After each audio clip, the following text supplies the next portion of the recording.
There are obviously many clinical pain syndromes, and a major feature of all of the pain syndromes is that instead of being activated only by noxious stimuli, in clinical pain situations, pain may arise spontaneously in the absence of any stimulus. So normally, in order to feel pain, you need an intense stimulus, such as touching something that is too hot.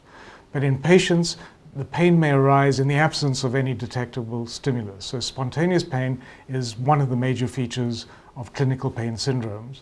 Another major feature is heightened sensitivity. Normally, to feel a sensation of pain, we need to be exposed to an intense or damaging stimulus, a noxious stimulus, whereas in patients, a stimulus that would normally produce in us an innocuous sensation, such as light touch or pressure or movement of a joint, now can be intensely painful in a patient.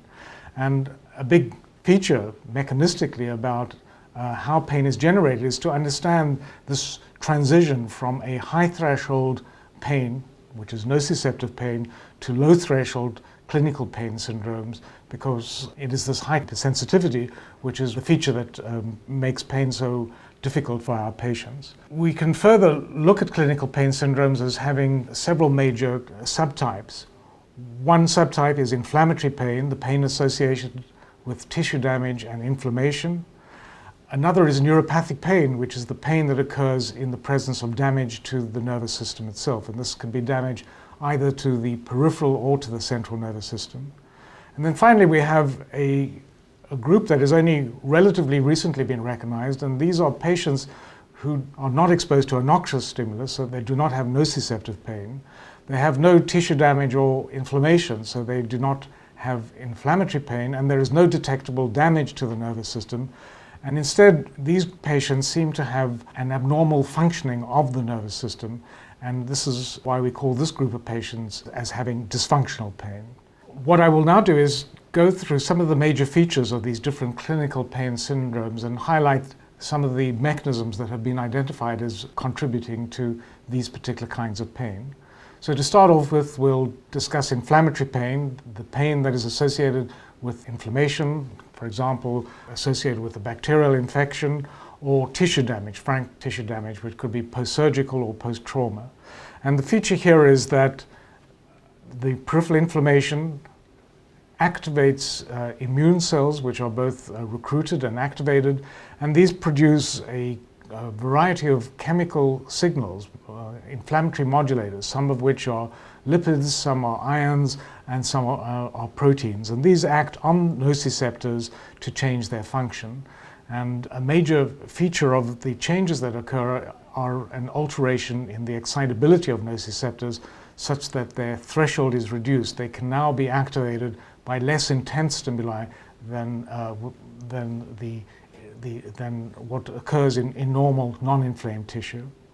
So inflammatory pain is a consequence of changes in the sensitivity of the nervous system, both the peripheral nervous system, what we call peripheral sensitization, as well as changes that occur within the central nervous system, what we call central sensitization. And I'll explain a little later exactly what occurs and how these changes manifest. The next kind of pain I wish to discuss is neuropathic pain, which, as I've indicated earlier, is pain associated with damage to the nervous system itself. And the neural lesion result in pathological changes in the function of the nervous system. So this is a true disease state of the nervous system and is associated with particularly damage to peripheral nerves. It's the commonest form of neuropathic pain, but this can also occur after a stroke or a trauma, such as spinal cord injury. And the feature here is that the abnormal nervous system now becomes the generator of the pain, and I'll illustrate some of the changes that occur in the nervous system to produce this kind of clinical pain syndrome. The last pain syndrome, again, is dysfunctional pain, and one of the disease syndromes that is associated with this is a musculoskeletal disorder called fibromyalgia, which is associated with widespread tenderness.